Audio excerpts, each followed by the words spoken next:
నెరుడ 20వ శతాబ్దపు ఏ భాషలో అయినా సరే గొప్ప కవిగా మన ముందుకు వచ్చినటువంటి లక్షలాది లక్ష మంది శ్రోతలకి తన కవితాగానం వినిపించిన వాడు.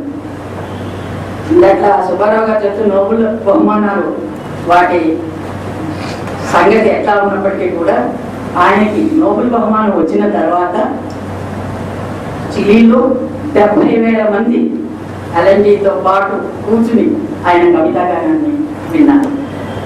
1,00,000 మంది బ్రెజిల్లో ఆయన కవితాగానాన్ని విన్నారు. అంటే అంతమంది జనాన్ని ఆయన తన కవితలతోటి ఆకర్షించగలిగాడు, వినేటట్టు చేయగలిగాడు.